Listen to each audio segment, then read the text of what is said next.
Towering, unbreakable, and cloaked in legend, the medieval castles of England stood as emblems of dominance, valor, and formidable defense. But pause for a moment and picture this. What if those massive stone fortresses, crafted to withstand enemy onslaughts, ended up endangering the very people they sheltered when winter descended? How did existence continue within those frozen stone walls, soaked in gloom and dampness, when the fortress became a frigid tomb during the harsh English winters? Was it truly a scene of warm fireside gatherings and constant feasting? What if we revealed that the reality was far bleaker and far more mysterious? Watch to the end, and you'll unlock the long-buried truths of how people endured the bitter cold inside English medieval castles, secrets that have been sealed within those icy stones for centuries. Stone, the quiet sentinel of England's countryside, was the building block of castles, silent witnesses to royal plots and brutal wars. These walls, sometimes 2 to 3 meters thick like those of the Tower of London or Dover Castle, were unyielding barriers against outside forces. Yet in the dead of winter, that same cold, unrelenting stone became a danger to those it was meant to defend. So how did people manage to survive in such an inhospitable environment? Architects of Norman and later English fortresses, like Kenilworth and Warwick castles, focused entirely on making the buildings impregnable. Comfort wasn't a concern. The idea of insulation as we know it today simply didn't exist. Castle walls were left as bare stone, at best covered by a thin layer of plaster or whitewash, a meager shield from the brutal cold outside. So, how did they battle this near impossible problem? The answer was layering, and using whatever materials they could find. Heavy wool tapestries were hung on walls, often imported from Flanders or woven by local artisans. These hangings, featuring hunts, religious stories, or family crests, weren't just decoration, they were essential. They added a small but critical air barrier between the icy wall and the people inside. Records from castles like Bolton and Warkworth in the 14th and 15th centuries often list large pieces of fabric used to drape halls and cover windows. In more humble quarters, simple sacks, old cloaks, animal hides, and leftover cloth served the same purpose. Sometimes, they even stuffed straw or dry moss between the stone and the fabric for extra insulation. People instinctively knew. Don't lean on the walls. Don't sleep near them. Beds were moved away from the stone, and if that wasn't possible, makeshift dividers or curtains were used to create a buffer. The real secret to survival wasn't changing the cold nature of the stone. It was outsmarting it using creativity, instinct, and any available materials. And each night, as darkness fell, castle residents stared into the shadows, hoping their fragile makeshift defenses would hold out one more time against the merciless stone beast that breathed winter itself. At the heart of every English medieval castle, from Winchester Castle to the Grand Westminster Hall, stood the Great Hall.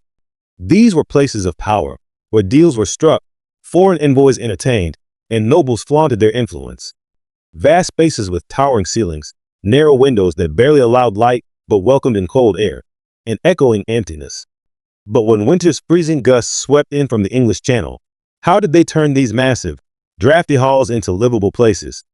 The central hearth, usually found in the middle of the hall, was more symbolic than practical. Yes, it offered light and warmth, but only for those huddled near it. A few meters away, the cold returned. The hall's vast space echoed every sound and let out every bit of warmth. Heat rose and vanished into the rafters, leaving people shivering beneath. Their heads froze while their feet barely felt the fire. It was an impossible space to warm. Later, in the 13th and 14th centuries, more effective fireplaces with chimneys, like those in Conisbrough Castle, started to appear. They improved things, but not by much. Even several fireplaces couldn't combat the cold of these enormous stone chambers. The walls and floors soaked up the heat like a sponge, and though a haze of warmth hovered near the fire, frost still formed in room corners. So what was the trick? How did they stay alive in places that seemed too cold to inhabit? The answer: zoning. Creating small rooms within a large hall. People rarely used the entire hall during the cold seasons. They partitioned it using thick curtains, tapestries, wooden screens, and even large pieces of furniture, building smaller, insulated pockets of warmth.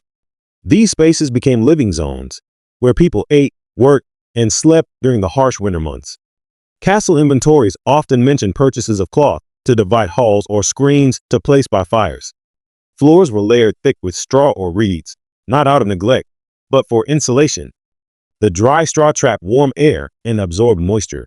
It was routinely replaced. In wealthier areas, rugs or animal hides would be placed on top of the straw for added comfort. In the end, the fight wasn't against enemies breaching the castle gates, but against the unforgiving cold of the castle itself. Survival meant turning these stone giants, once symbols of power and protection, into shelters through sheer will, ingenuity, and adaptation. As mentioned earlier, the stone walls were draped, and the windows weren't just covered with shutters. They were layered with fabric as well. People instinctively understood they had to reduce the space they attempted to warm. Their lives revolved around sources of heat. Tables were arranged as close to the fireplace as possible, and sleeping quarters for servants and lower-ranking individuals were tucked into wall recesses behind screens, shielded from the chill and the drafts. The grand hall's majestic expanse was saved for formal occasions, while the rhythm of daily winter life shrank into the confines of a small, relatively warmer pocket. Contemporary chroniclers like Gerald of Wales described everyday life, often noting how noble women sat swaddled in multiple layers of fur, and how ink could freeze in its pot if taken too far from the fire. The true secret to staying alive in these vast halls didn't lie in heating the whole room. It was in creating localized areas of comfort and preventing every bit of precious warmth from slipping away. Within the freezing interiors of English medieval castles, heat wasn't a steady, shared presence. It was a fleeting and cherished resource. It didn't spread evenly, but rather clung to particular objects, corners, or surfaces. It had to be captured, preserved, and hidden, and everyone in the castle, from noble lord to humble servant, knew it instinctively. Winter survival was all about seeking out and holding onto those fragments of warmth. But where were these life-saving warm zones hidden? The intricate architecture of English castles, filled with hallways, service rooms, and chambers, offered numerous little retreats. Inside thick stone walls, there were often alcoves or window seats like those in Bodham Castle. With added coverings, fabric, or animal hides, these niches could become comparatively cozy hideaways. Heavy woolen drapes and tapestries were drawn along the walls, and behind them, people carved out smaller, warmer enclaves. Benches lined with furs or thick cushions were placed in these spaces, and small braziers filled with glowing embers were set nearby. These weren't aesthetic additions. They were calculated efforts to survive the cold. Archaeological digs at castles like Portchester and Orford have uncovered iron hooks and wall fastenings meant to suspend curtains and partitions. Furniture also had its role in heat management. Large wooden armchairs with tall backs and enclosed sides, often padded with leather or dense fabric, not only showed the status of their owner, but served a practical purpose. They protected the occupant from drafts and held in warmth. Placed near a fire and shielded by a screen, these chairs offered a rare moment of comfort. Beds, especially in dormitories or partitioned sections of the hall, were essentially fabric enclosures, almost like tents. Canopies with thick curtains falling to the floor created isolated microclimates where body heat could be trapped and preserved far more efficiently. These weren't luxurious extras. They were critical to survival. Even the positioning of light sources, candles, or oil lamps played a part. They weren't left out in the open where their heat would quickly disappear. Instead, they were set in wall niches or near fabric hangings. In a confined area, even the modest warmth of a candle could slightly raise the temperature, or at least make it feel warmer. From guards to maids, blacksmiths to knights, everyone sought these warm hiding spots. Whether you were a noble or a stable hand, the survival instinct pulled you toward any sheltered corner near a heat source, or at least away from the wind. The true wonder of these warm nooks lay in a basic understanding, intuitive, if not scientific, of how heat moved and how air currents work. Winter transformed the castle into a twisting maze, where each person had to discover their personal sanctuary, their own escape from the cold.